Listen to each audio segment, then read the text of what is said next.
everyone, it's Zara. I'm back with another video. This one should be quick because I'm going to record another one right after this that is going to piss at least 60% of you off. Intrigue maybe another 30%, and then there will be another 10% that's like, hell yeah, girl.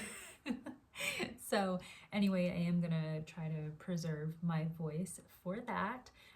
But I've been wanting to talk about this on this channel for like forever. I have a booktube channel, but it barely has any like subscribers, and I have like no videos posted. And as I'm building that and deciding, you know, what I'm going to do with that, if I use it or if I just turn this into a book, a half booktube, half all of this other spiritual journey stuff, I don't know, we'll see. But I did want to show you guys, I was reading some literature. I really enjoy like Walt Whitman, Hemingway, Edgar Allan Poe. I do like a lot of the classics. And anyway, so I was researching and I came across the idea of a commonplace book. And this is my commonplace book. I think I just got it from like Target or something. And the original idea behind a commonplace book was it was like a book of its own, a type of book of its own. And the idea was to compile excerpts and just things from books that you've, read, paragraphs, sayings, thoughts, whatever, and to compile it into one book. And then to be able to come back and read it, and there's some sort of like cohesiveness to it. And I really like that, like a collection of things that I've read in one place that have impacted me. Not necessarily too many of like my own thoughts or me expounding on too many of the things, or maybe just a little bit of that, but ultimately just a collection of things that I've read in one book. And then I started to research a little bit more, and I'm like, okay, is it still a commonplace book if it's not just things that I read, but things that people say that really stick with me, those sorts of things? And it is. And so anyway, already starting. So I carry this book with me everywhere. And y'all don't know this, but I am like obsessed with black cats. I grew up with a black cat. I'm very much a black cat energy kind of gal, especially these days. I'm just accepting it. I'm gonna probably get into more of that in my next video. But so anyway, I bought this little black cat stamp, and I stamp all my books with it now. But this is like the first page of my commonplace book. Here's the second page. Here's the third page, fourth page, whatever. So you guys can kind of see what's going on here. So things that are in my commonplace book, and it's meant to, like, when I die or before then, for someone to be able to pick it up and be like, wow, like these are the things that this girl was impacted by in her readings. And I think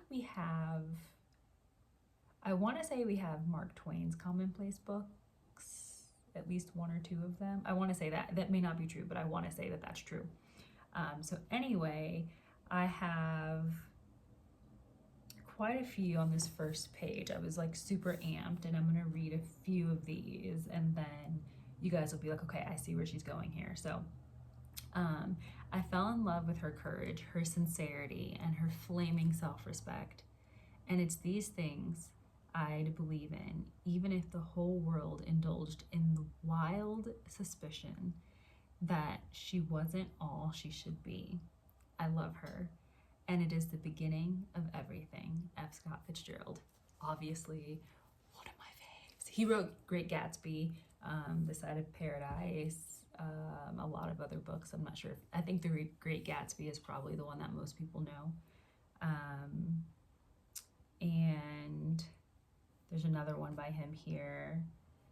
And this one, oh gosh, this one really got me. Okay, so This quote is, "You will always be fond of me. I represent to you all the sins you never had the courage to commit." I think that might be my new like tagline on YouTube, because I feel like I feel like people are right now, especially after I release this new video, but even like anytime I've posted anything over the last 7 years, there's always someone from like some other side who's like, that's sin, that's sin, that's sin, that's sin. And sometimes I'm like, why do you guys like leave comments like that? Like, is it because you're just like, there's something in you that's like, I respect her a little bit. I'm a little fond of that girl. Like, she's got some courage. She's got some chutzpah to be able to commit some of these sins that I don't have the courage to, but I want to.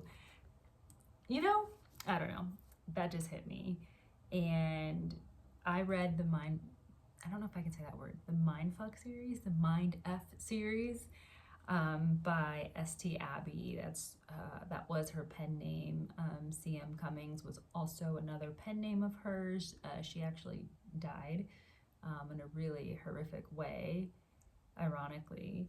But that series is so good. If you like vigilante justice type books like that, trigger warning, crazy, but like, read the trigger warnings, decide for yourself if you're gonna read it, but those books are so good. That series is so good. But anyway, this quote really gripped me and did something.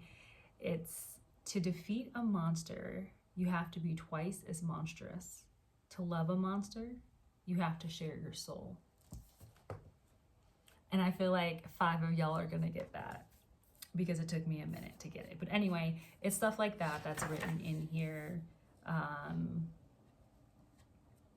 A friend of mine said, "Your beliefs don't make you a better person, your actions do." And like, hell yeah, you know what I mean? Like, I think especially on the interwebs, there's this belief that what you believe in is what makes you a better person, or makes you forgivable, makes you eligible to have your sins forgiven by Jesus, or makes you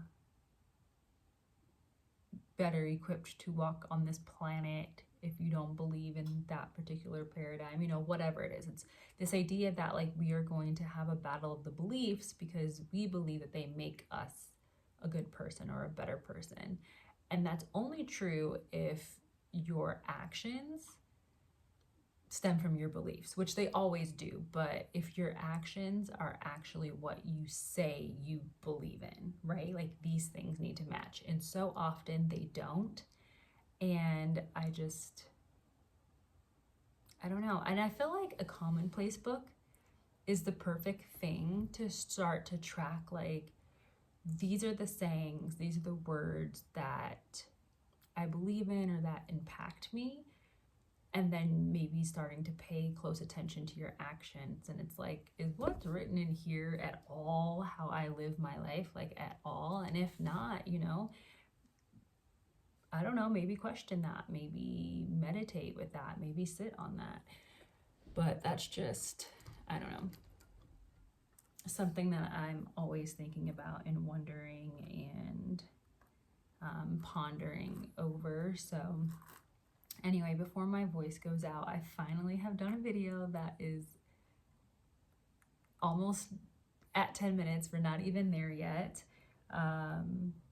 But yeah, I'm so nervous, guys, because I'm not nervous. It's not nervousness, because I'm just taking my own advice of like, these are the beliefs that I have. These are the actions that I then follow through with. But then one of those actions, especially with having this YouTube channel, that I told myself, like, no matter where this journey goes, like, I want to film it. I want to be able to look back. I want to be able to help other people as they're kind of like, whoa, like, I don't have anyone to talk to about this particular thing that I'm being drawn to or called to or whatever. And even though you might feel like in a past paradigm that you were under, past belief system that you were under, this is wrong, this is bad, look at the actual evidence in your life. Like, is this wrong and is this bad? And as I'm taking my own advice and I'm doing that, there's always that level of like, do I want to deal with the negativity today? And I think I'm in a season right now where I don't give a fuck. I don't care. You know what I mean? Like, being negative, that energy is so like far from me. Like, it doesn't even bother me. I just want to put this out there and be like, hey, if someone else is being called and drawn to this, it may be completely outside of the umbrella or the wheelhouse or whatever safety that we, this box of safety that we have ourselves in, or it may not be. I don't know. It might just be part of the journey that's within the box. Whatever. We're gonna talk about it though. So anyway, have you guys ever made a commonplace book? It's not a journal. It's a little bit different than that. It's a bit more focused. But if you guys have, let me know. If you haven't, I would love to hear if you guys think it's just like a stupid idea. Or if it's like, hey, like I want to start one now. So anyway, let me know. I'm gonna try to record this next video and drink some water so that my voice actually works. Until next time, Emir Hashem. Bye everyone.